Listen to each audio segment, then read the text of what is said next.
Okay, so in today's video, we are going to be taking a look at Luka Doncic and what he is going to be bringing to the table in the year 2025/26. So this is the upcoming year season preview of the man that just lost a ton of weight. So let's get down, let's check him out. So a lot of his game is predicated around catch and shoot, or at least taking 1 to 2 dribbles and shooting, and that's not a good start at this point.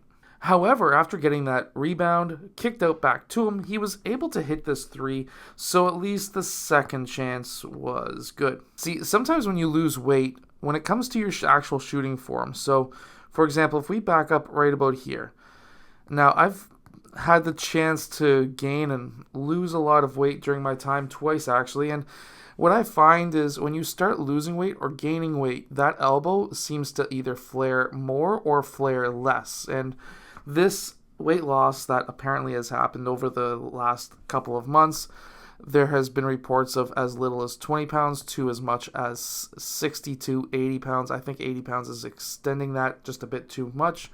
I would probably lean closer to about 60 because before he was quite round and now he's not.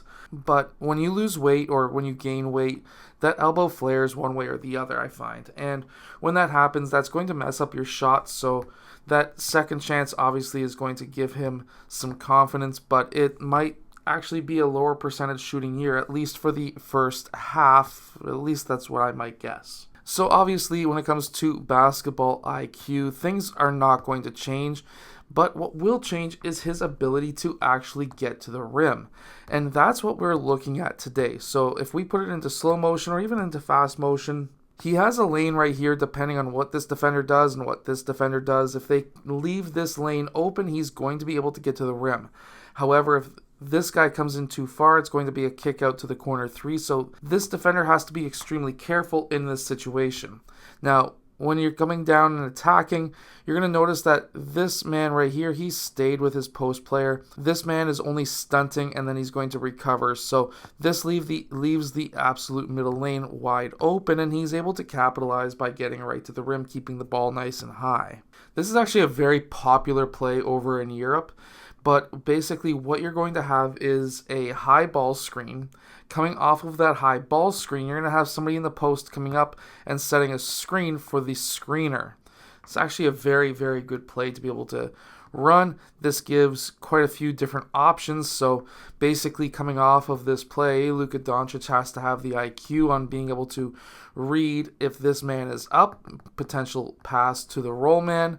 And then he has to be able to see if this man's popping up, which would be a potential pass to the corner. Now, if this man tags, this man comes up and plays, that leaves the far side wide open. That would be another option that he would have to look at. However, he was able to get straight to the rim. Remember, basketball IQ is not going to be affected by weight loss, but athleticism will be, which means that getting to the rim might be something that happens this year quite a bit. Now, I really want to point this out because obviously this has something to do with athleticism, but just the absolute skill that you need to have if you really want to be at Luka Doncic's level. So if we put this into real speed, take the slow motion off, when he's attacking this defender, look at how he's getting his shoulder quite a bit lower than the shoulder of that defender. Now, that's going to give him the leverage to be able to attack that man. Now, when he starts attacking the actual paint itself, look at how early he picks up that ball. So you have to remember that this is essentially going to be probably a gap defender unless they're playing a zone, which it doesn't look like. It looks like they're playing man. So he is a gap defender. He is going to stunt. He's going to get his arm in there, and then he's going to recover back to his man. So when you're attacking a team that's going to be overplaying the gap, you need to pick up that ball early. By picking that ball up early, what you are essentially trying to do is to get that ball up, have more control of it, but now you have to remember that you only have 2 steps. This is going to be his number 1 step, and then when this foot gets down, that will be his second step, and he was able to get from the 3-point line to about, I would say, 7, maybe 8 feet out from the rim, and then he's able to load up that floater. Now, being able to get 0 dribbles from that perimeter all the way essentially to the rim is a skill that you need to have, but the one thing that you need is athleticism. So his lost weight is going to be extremely important if trying to pull moves like this off. Now, one thing that he is used to doing, now, I'm not going to be saying that this is something that he's going to have to change in his game, because he's just going to get stronger over time. Now, with his weight that he had before, he could post up players quite well, but this is a quite average-looking player, potentially around the same size, maybe a little bit shorter than Luka.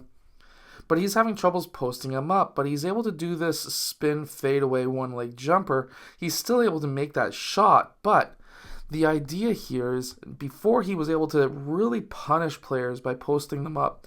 Now he's going to have troubles trying to do that, and he's going to have to resort to these fadeaway jumpers. One thing that he will be enjoying is his ability to be able to get to the rim from that transition offense. And transitioning from defense to offense, you need athleticism, you need speed, but you also need strength. And if you can have both of those in your arsenal, then you are going to be quite well off trying to beat players 1-on-2, 1-on-5 in the transition. Also having active hands, but the speed in which to be able to do it as he did here is very important. Anyways, if you want to be able to become a better shooting guard, make sure to go check out the shooting guard blueprint that is down in the description below, and I will see you guys again in my next video. That is going to give you 8 weeks of training, as well as weightlifting and more basketball IQ, which is extremely important in the game.